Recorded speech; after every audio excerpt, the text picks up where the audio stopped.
क्रांतिज्योती सावित्रीमाईंच्या जन्मोत्सवाच्या सगळ्या सावित्रीच्या लेकींना खूप खूप शुभेच्छा। आणि या निमित्ताने राज्य सरकारकडून अपेक्षा असेल की महिलांच्या प्रश्नावर सिलेक्टिव्हली व्यक्त होऊ नका। महिलांच्यासाठी काम करणाऱ्या संस्था, संघटना आणि संविधानिक पदांवरच्या सगळ्या व्यक्तींना आमचं अपील असेल की फक्त सेलिब्रिटी आणि वलयांकित व्यक्तित्वासाठीच लक्ष देऊ नका, तर खऱ्या पीडित आणि ज्या खऱ्याच सफळ आणि शोषित महिला आहेत त्यांच्या प्रश्नांकडे लक्ष देणं जास्त गरजेचं आहे, त्याकडे लक्ष दिलं जावं। सावित्रीबाईंच्या लेखींचा जेव्हा उल्लेख होतो तेव्हा दुसऱ्या बाजूला आपण जर पाहिलं तर राज्यात महिलांवरचे अत्याचार असतील, गुन्हेगारी असेल, ती देखील वाढताना दिसते। नवीन वर्षात गृहमंत्री, मुख्यमंत्री या सगळ्या घटनांकडे एक सिरियस नजरेने बघतील अशी अपेक्षा आहे का? अपेक्षा आहे, परंतु ते बघतील का याच्याबद्दल शंका फार आहे। कारण कल्याणमध्ये 2 महिलांना ज्या पद्धतीने निर्गुण पद्धतीने दुष्कर्म करून त्यांची हत्या झाली, त्यावर व्यक्त न होणाऱ्या संविधानिक पदांवरच्या अनेक लोकांना अगदी एखाद्या सेलिब्रिटी आणि वलयांकित व्यक्तित्व सापडलं की त्यावर व्यक्त होण्यासाठी मात्र अक्षरशः असे काय म्हणता येईल त्याला लोंढे येतात, सगळे असे मायेचे फार कड येतात। आणि हा जो सिलेक्टिव्हनेस आहे हा निश्चितपणे त्रासदायक आहे। मराठी भाषेच्या अस्मितेचा प्रश्न आहे। काल मुंबईत एक जण मराठी बोलला म्हणूनच त्याला माफी मागायला लावल्याचा धक्कादायक प्रकार घडतोय। सातत्याने मुंबईतच हे घडणारे प्रकार सिरियसली घेतले जातील का? नाही, मराठी भाषेच्या अस्मितेचा प्रश्न नक्की आहे, परंतु मराठी भाषेच्या अस्मितेच्या संदर्भाने सन्माननीय राज ठाकरे साहेब काल परवा काहीतरी संपर्क कक्षाचं बोलत होते। मला असं वाटतं की बैल गेला आणि झोपा केला असं करण्याला काहीच अर्थ नाहीये। आधी तुम्ही गुजराती आणि त्या सगळ्या लोकांचं समर्थन असणाऱ्यांना तुम्ही आधी निवडणुकीमध्ये समर्थन दिलं आणि आता मराठ्यांवर अन्याय होत आहेत, मराठी लोकांवर अन्याय होतोय, असा ऊर बडवण्यात काय अर्थ आहे? उद्धव ठाकरेंचे सामनामध्ये मुख्यमंत्र्यांचं कौतुक होतं, दुसरीकडे विरोधक देखील सुप्रियाताई यांनी देखील मुख्यमंत्र्यांचं कौतुक केलं, कशा पद्धतीने हे बघा, एखादं चांगलं काम केलं असेल तर कौतुक करायला काय हरकत आहे? जेव्हा चांगलं काम, राजकारण म्हणजे प्रत्येक वेळेला अगदी हातात भाली तलवारीच घेऊन उभं राहिलं पाहिजे असं काही नाही। परंतु एक नक्की आहे की ज्या मुख्यमंत्री महोदयांचं कौतुक केलं जातंय त्या मुख्यमंत्री महोदयांकडून सगळ्यांच्यासाठी सारख्याच गोष्टीची अपेक्षा केली जाते।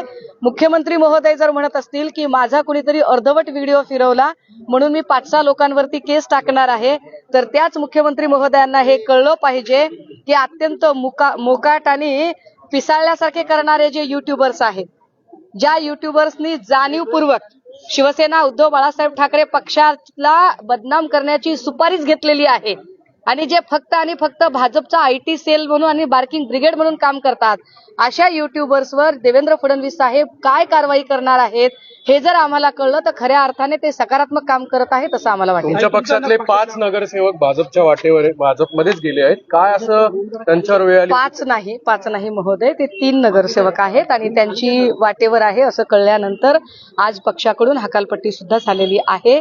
शेवटी असं आहे की पक्षामध्ये निधी देणं किंवा अनेक गोष्टी आहेत, जेव्हा आमच्या पक्षाचे नगरसेवक किंवा आमदार असतात त्यावेळेला सत्ताधाऱ्यांकडून त्यांना जाणीवपूर्वक निधी दिला जात नाही।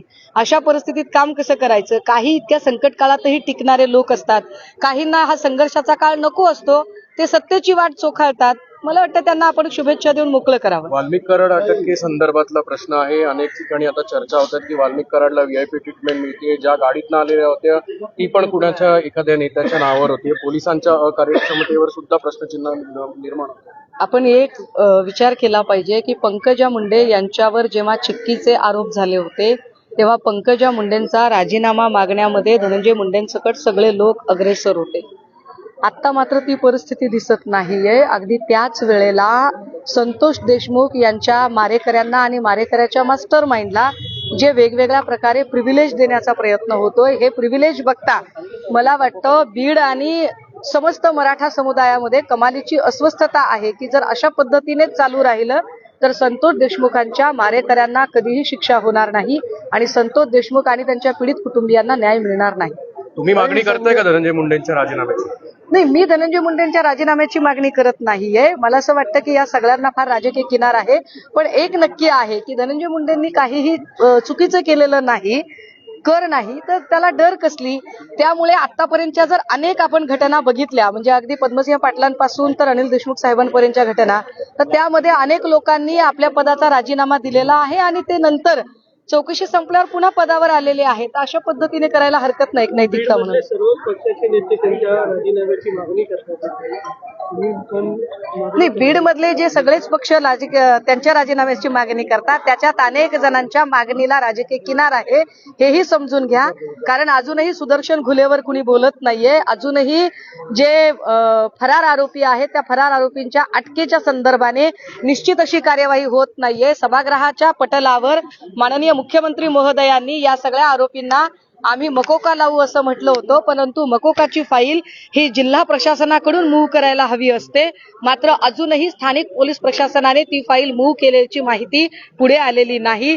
याचा अर्थ त्यांना मकोका लागेल की नाही, आणि जर तो लागणार नसेल तर बीड मधली दहशत कशी संपेल, आणि ती दहशत संपणार नसेल तर लोक बोलतील कसं, हा एक प्रश्न आहे. तुम्ही काही आरोप केले कुणाच्या? वाल्मिक कराडांच्या काही महिलांच्या नावावर? नाही, मी आरोप वगैरे कुणावरही केलेले नाहीत. मला फक्त एक साधा प्रश्न मला असा पडत आहे की अचानक या लोकांकडे येते कशी काय संपत्ती, त्याचे स्रोत काय असतात ते तपासले गेले पाहिजेत ना.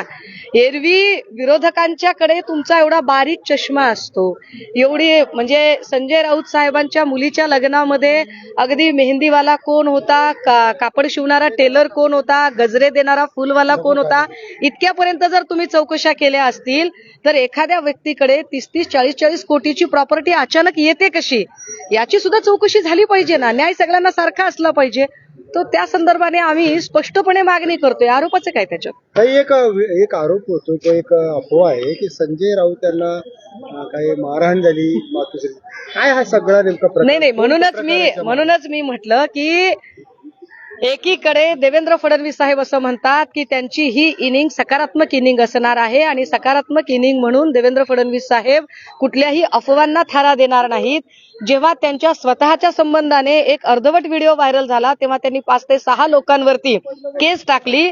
मात्र प्रसाद काथेसारख्या बदमाश लोकांकडून किंवा पिसाटलेल्या आणि मोकाट युट्यूबर्स कडून जर चुकीची माहिती पसरवली जात असेल आणि जाणीवपूर्वक जर त्यांना बदनाम केलं जात असेल तर अशा बदनाम करणाऱ्या युट्यूबर्सवर देवेंद्र फडणवीस साहेब आपण काय कारवाई करणार आहात, की आपला न्याय हा सत्ताधाऱ्यांसाठी वेगळा आणि विरोधकांसाठी वेगळा, हे तरी आम्हाला एकदा कळू देत.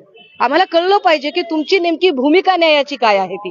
काही लाडक्या बहिणींची मतं घेतली, निवडून आले, सत्तेत आले, आणि आता फिल्टर लावला जातो. नाही, याच्यावर लाडक्या बहिणींना आम्ही आधी जीव तोडून सांगत होतो, तेव्हा लाडक्या बहिणींना ते ऐकायचं नव्हतं कदाचित. परंतु आता लाडक्या बहिणी काय स्टँड घेतात, आणि घेतला तरी काय उपयोगाचा, कारण पुन्हा 4.5 वर्ष त्यांना स्क्रुटनी लावली जाईल. शेवटच्या 3-4 महिन्यात पुन्हा अजून त्यांना बहकवण्याचे अजून नवे मार्ग शोधले जातील. त्यामुळे आता म्हणजे लढाई के दिन खाडे करून आता बोलण्यात काहीच अर्थ नाही ना. ठीक आहे.